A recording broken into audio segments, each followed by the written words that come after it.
All right, 5 weeks from today, the Los Angeles Rams will be in Seattle to kick off a new season against the Seahawks. Welcome to Inside Rams Camp, presented by Unify Financial Credit Union. I'm JB Long with my friend and colleague D'Marco Farr. Sean McVay, good to see you. Good to see you guys. Appreciate you guys having me. All right, so a couple more practices left here in Irvine as you wrap up training camp. But down here in Orange County, what have you learned about your 2023 Los Angeles Rams? Well, we've got a lot of guys that know how to compete. They bring the right energy every single day. You know, there's so much learning going on, but you know, this group has done an excellent job. They're coachable. They're correcting their mistakes. And, you know, we've got a long way to go, just like any other season when you're at this point in training camp. But I think we're making positive strides. Coaches are doing a great job. But I've really enjoyed working with this group and want to just keep stacking blocks. It looks like you're having a blast out there running around coaching. I'm having fun. I'm trying to lose some of that summer weight, too. So. Your slogan for the year seems like it's model the way. And Yep. your players always want to know the why behind things, right? So can we ask you, what's the why and where did it come from? I think the biggest thing is, you know, when we start talking about the values and principles that guide our everyday behavior, it's really about I see better than I hear. And if we're modeling the way, that's the most powerful thing. You know, it's one thing to be able to say it, it's another thing to be able to live it and to be consistent day in and day out.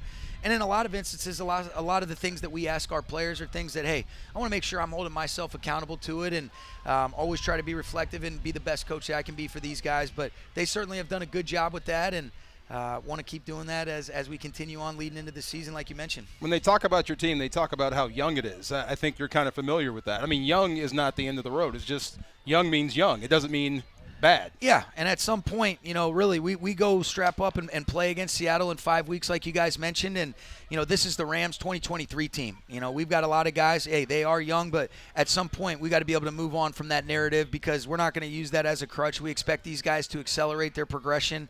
We want to do a good job of being able to creating clarity, communicating and connecting with these guys and see how fast we can get up to speed. I do feel really good about the leadership on this group to be able to help elevate the people that are around them. And, you know, we're going to take it a day at a time. But you know, at some point it's like, hey, you know, we're counting on some of these guys, and they need to be able to expect to contribute and be able to accelerate their progression as well. Back to those pillars for a second, or as Les Snead calls them, kind of the load-bearing walls of this franchise. You said something on the Pivot podcast that I picked up on that I found interesting, that you don't want them to assume too much or to take on too much. Like, Yep. It's one thing to be counted on and to do the right thing versus trying to do all of the things for this team. Yeah, and I think the best thing about those guys that we were talking about in particular, JB, is that they just have to be themselves. They don't have to feel the weight of the world. They naturally elevate people, and we've got to do a good job, and the players that are around them have to do a good job of playing their roles, fulfilling their roles, and seeing how they fit where is needed. But those guys have been great players because they've earned that reputation and that right by being who they are, by being consistent day in and day out.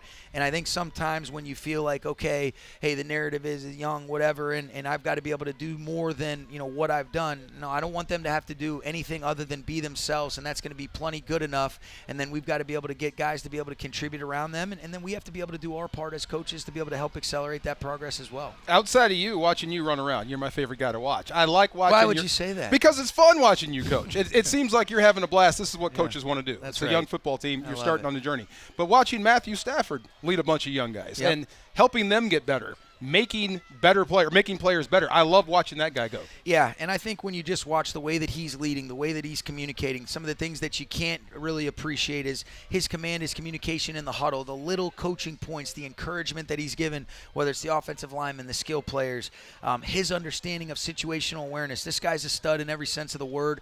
Thought he had an outstanding day today, and you know, he is enjoying it, and I think, you know, it's really fun to be able to see him feeling good because when he's right, a lot of things end up being right for myself too. No doubt. Yeah, if that's old, then I want to be old. Yeah. Right? Okay.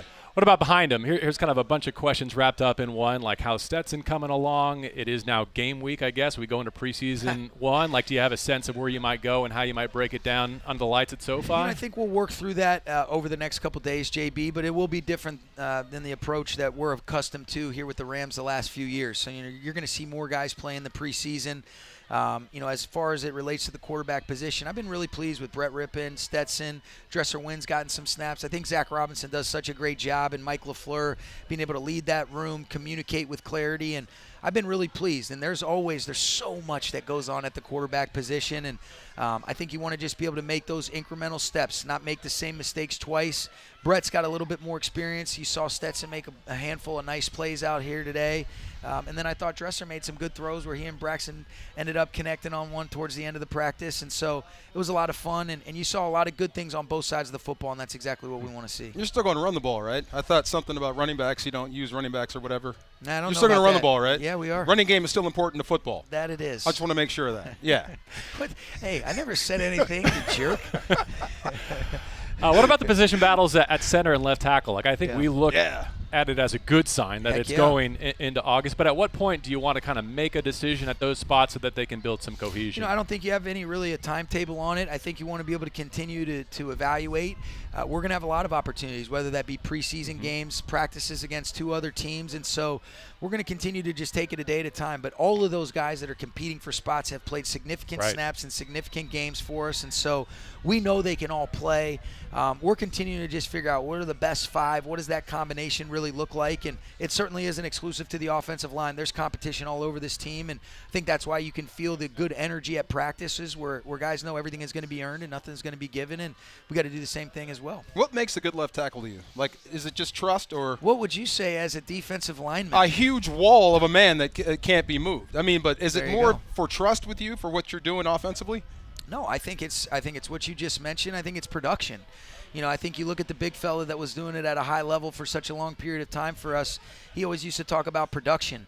What is my job within the framework of each single snap, and did I do my job? Am I checking that box or am I not? Sometimes it can be a little bit flashier than others, but ultimately, if you're responsible for reaching an open side 5 technique and you keep him covered up to be able to run in the B gap and press it backside, job well done. If you're responsible for being on the man side of the protection and you keep your guy covered up just long enough to give Matthew a second hitch to be able to get through a progression, job well done. So we're looking for consistency, snap in and snap out. I think we want to be a physical unit as well. I think that's an important thing for us to establish a physicality on both sides of the line of scrimmage. But it is about production, snap in and snap out, and consistency, and that's what we want to be able to see. You were talking about Witt, right? I was Okay, talking just about making Witt. sure. Yeah. What other big fella? Well, hey, Orlando Pace. There's a few, see? I'll tell you what, we've had a couple great ones. So I was talking about the big fella that I was fortunate enough to Witt, coach here. there you go. Orlando Pace is checking all those damn He's in there boxes too. To the receiver position for a moment. Demarcus Robinson's been making like a highlight per day, according to my records here. Is it okay What for do that? your records say? Hype train ready to leave the station. There Like, you go. Are we okay with that? He's or a guy that's made a lot of plays, and the one thing is even, it's great to be able to have Tim McVay out here. My dad came out to practice, and he was out here yesterday, and, he's just got a good eye for being able to see things, and he's like, you can tell this guy's played a lot of NFL games. He's just the way he even moves around the field. He's got a swagger. He's got a confidence, and, he's really done a great job of, getting to know his teammates, fitting into this culture, and, Eric Yarber always does a great job with that receiver group as a whole, but I've really enjoyed DeMarcus, and he's really coachable. There's still a lot of things that we can continue to clean up, the details, the understanding, but the game makes sense to him, and he's only going to continue to get better, but he has put together a lot of handful of, highlight reel plays. Because of all the ink we spilled this offseason about the Rams kind of sitting out, free agency, and not making a whole lot of moves between him, Kello, maybe someone else between now and week 1, the pro personnel department can really fortify this team. They've done a great job. I think Sean McVay has done an excellent job of really being able to identify a lot of these guys. Obviously, Les does a great job overseeing that group, but I think being able to keep his eye on guys that have played in this league. Even Sony was a good opportunity, and then you end up bringing in Royce, who's played a lot of football. Sure. And so Akello's done an outstanding job. I've loved the way that he's continued to compete, especially after he had a little setback with his thumb and really didn't miss a beat. He's getting more comfortable with the techniques that Aubrey and those guys on the back end are coaching. Like we mentioned with DeMarcus, and so been really pleased with those two guys in particular, and Royce is getting more comfortable with some of the things that we're asking, but again, another guy that's played a lot of NFL football, and you can just see the way he handles himself and the way that he moves throughout the course of the day. He's a man's man, and he's a pro's pro. Speaking of your secondary, I like watching the young guys compete, but I love watching Jordan Fuller coming back and playing some meaningful snaps. Yeah, it's great to be able to see him healthy. I think that's one of the things that you don't take for granted is when you just feel good and then your mind's clear and you're able to just be able to play and not have to worry about, all right, am I able to make some of these breaks? Am I able to make the plays that I've always been capable of? Then things be able to slow down for you mentally. You've got a little bit more clarity. You got a quieted mind, and that's what I think you're seeing from Jordan Fuller. And he does such a great job communicating to the back end, and I think he's done a nice job. I've been really impressed with Russ Yeast. And, Quentin Lake made a handful of plays today, too, which was a positive thing for our safety group. Well, you teased it along the way. These are not your preseason Rams of previous years. We hope you'll join us at SoFi Stadium to face the Chargers on Saturday night. For Sean McVay, D'Marco Farr, I'm JB Long. Thanks for joining us for another edition of Inside Rams Camp, presented by Unify Financial Credit Union. Hey, I could use you in short yardage.